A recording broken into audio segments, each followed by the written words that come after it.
Tetapi di baliknya itu ada satu hal besar yang disampaikan. Kalau dilihat dari basic perjalanan itu, sampean mampu menulis itu sejak kapan? Menulis, ya itu kan termasuk sastra, Mas. Iya.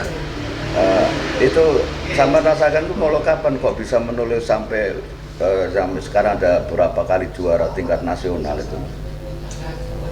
Oh, saya belum pernah di tingkat nasional, belum pernah. Belum pernah. Kalau naskah drama itu saya paling mentok provinsi Jawa Tengah. Oh, provinsi ya. Nasional belum pernah. Itu kemampuan menulis itu apakah memang sampean punya apa digali talentanya dari situ sehingga sampean bisa menulis? Kan menulis naskah drama itu kan bukan sesuatu yang gampang, Mas. Kalau pertama nulis itu SMP itu karena dulu bapak itu langganan koran Solo Pos Minggu ya. Itu kan ada cerpen di situ. Iya. Ada cerpen. Saya sejak SD itu yang saya baca itu cuma cerpen itu terus.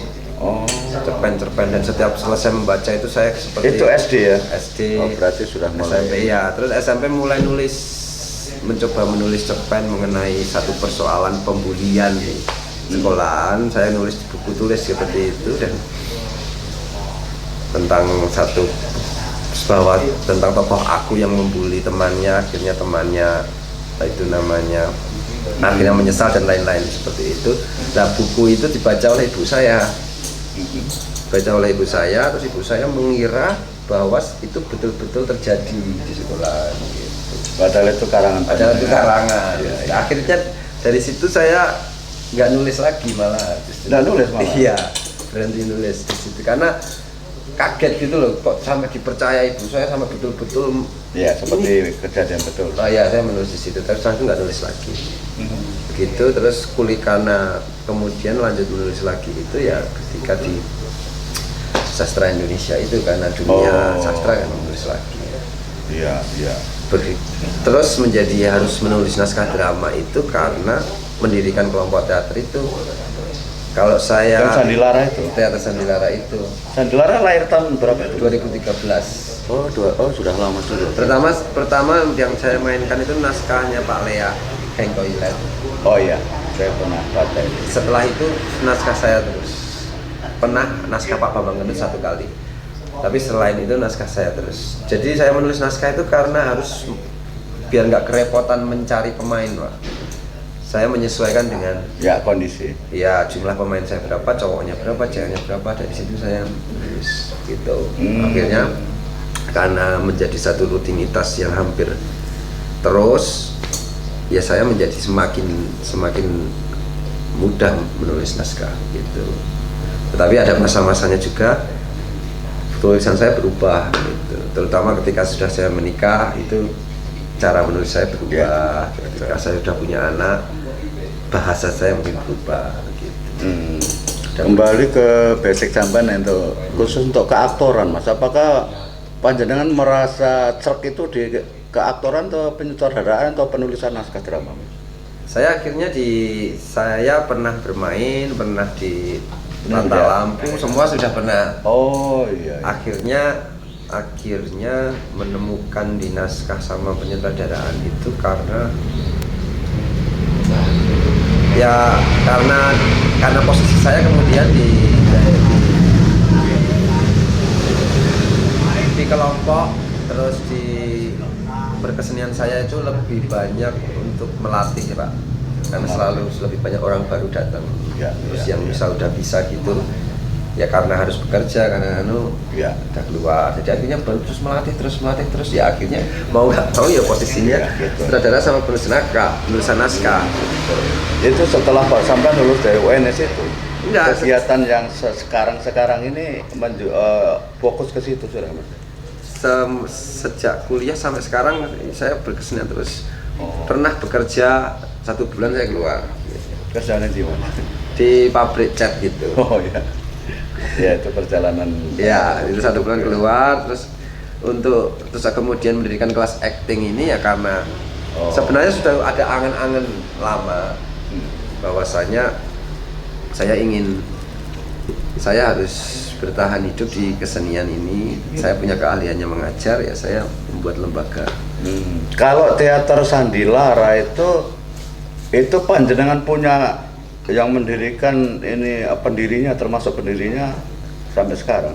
Pendirinya itu yang masih tersisa sampai sekarang, yang masih aktif tinggal saya. Oh, Gitu. Jadi maksudnya ada berapa teman juga yang mendirikan teater Sandilara? ada.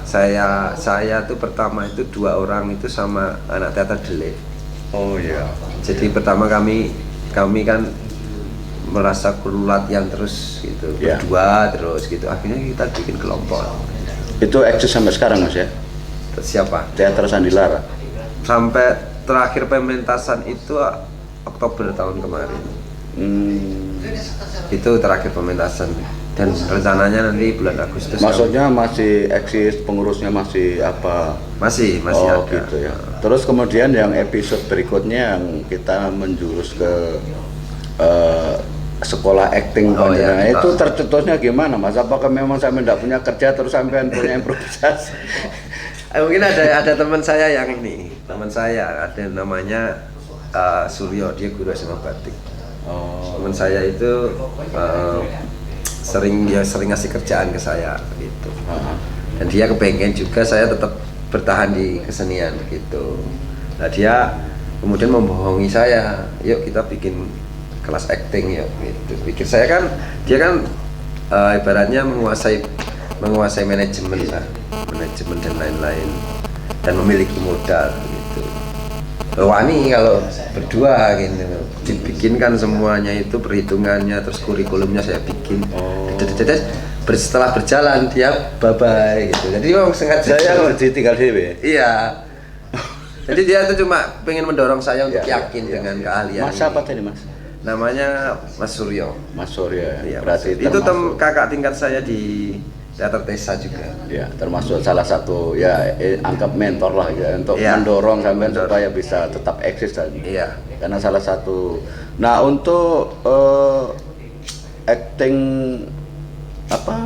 sejarah acting studio sendiri itu sudah berapa lama Mas Idam itu sampai buat itu? Sampai dirikan sejak dari Tahun Mas? tahun kemarin. Oh baru tahun kemarin ya? Baru hampir 1 tahun, pertengahan tahun kemarin. Itu anggotanya direkrut dari seluruh Solo. Ya, itu kami membuka pendaftaran. Terbuka Mas. Terbuka pendaftaran untuk semua usia. Kami batasi dari usia 5 tahun pertama. 5 tahun sampai 5 tahun atau yang sudah bisa membaca. orang dewasa juga masuk bisa. Ada kemarin kan Oh, iya, pemain kemarin. ini ada yang usia 40 berapa itu. Ya, kemarin saya juga sempat menyaksikan pementasan itu semacam apa ya, drama musikal Kubang Kabung.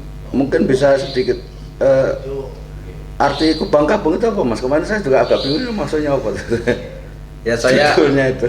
itu dari kata kubang, berkubang itu, kabung ya berkabung itu. Oh, gitu. Jadi suasananya itu saya terikat kalimat frase itu dari waktu kemarin itu ada banjir di. Terinspirasi dari situ ya. Iya, kita kayaknya kok terkubang dalam kesedihan yang teramat karena kondisi alam, kondisi sosial seperti itu. Akhirnya itu pertama jadi lagu dulu. Oh, pertama awal-awal itu. Awalnya lagu dulu. Terus dikemas dalam bentuk kemasan Akhirnya saya teater. ya saya kembangkan Drama musikal model-model gitu. jadi drama musikal itu. Jadi lagu yang jadi pembuka kemarin itu ya itu pertama kali memang yang jadi itu dulu. Ya, memang kemarin waktu saya menyaksikan pementasan Kubang Kabung dari produksi Sedara Acting Studio itu, saya juga terus terang juga di Kupang itu saya membina khususnya kelompok teater gerejawi anak-anak remaja sampai sekarang. Puji Tuhan masih jalan lah. Nah, pendidikan teater untuk khususnya untuk anak-anak remaja ini saya pikir sangat penting ya. Menurut ini kebetulan ini juga semacam dokumentasi, makanya saya sengaja Joko Bayu Channel itu untuk meliputan sama Mas Idam ini sebagai salah satu tokoh muda yang penggerak teater khususnya ya mungkin saya anggap penggerak teater umum tapi sepertinya sudah menjurus ke arah pembinaan karakter anak-anak ya. Nah untuk pementasan Kubang Kabung sendiri kemarin itu perlu berapa lama latihan? Karena saya lihat pemeran-pemerannya itu ya saya kan bisa mengamati bagaimana situasi pementasan kita sudah terbawa arus sebenarnya sehingga sampai terharu, ada kadang-kadang tertawa, kadang-kadang terenyuh dan seterusnya. Itu persiapan berapa lama Mas? Anak-anak kecil yang ada anak kecil sekali PAUD. Ya, itu persiapan kami yang rehearsal, maksudnya masuk ke naskah itu ya sekitar dari bulan apa ya, Januari, Februari, Maret, April. Ya, 4 bulan lah itu mulai mengkhusus ke naskah dan di casting. Tapi kalau anak-anaknya itu kan Sebelumnya sudah di ini maksudnya. Sudah. Sebelum masuk ke memenangani naskah dimasukkan dalam peran-peran itu sudah. iya, kan siap. kami kelas acting, jadi latihan terus setiap Oh. minggu itu 3 Dasar-dasar teater. Iya, dasar-dasar teater. Anak-anak bisa nangkap masuk dasar-dasar teater kalau menurut sampai. Ya, Saya agak bisa. kesulitan terus terang di sana itu susah untuk ya kalau dewasa gitu mereka sudah tahu lah, kalau anak-anak kan apalagi anak PAUD kemana yang umur sekitar 7-6 tahun itu maksudnya sampean mampu untuk menangani mereka selama 4 bulan sehingga menjadilah pertunjukan yang sangat bagus kemarin. Ya lebih ke ini, saya dasar-dasar bermain peran sih, saya dasar-dasar bermain. Jadinya Dasar-dasar bermain. iya, permainan dalam permainan itu kan yang terutama itu kan irama, Pak. Jadi anak-anak itu kayak menyampaikan metode itu dengan sebuah irama, melalui irama. Mereka bergerak karena satu irama, mereka berteriak karena satu irama. Dari situ mereka mempunyai pengalaman tubuh, pengalaman vokal, lah begitu latihannya. Jadi kami metodenya itu bermain, tapi bukan dalam arti bermain yang rumit ya, cuma permainan Yang biasa. irama saja. Misal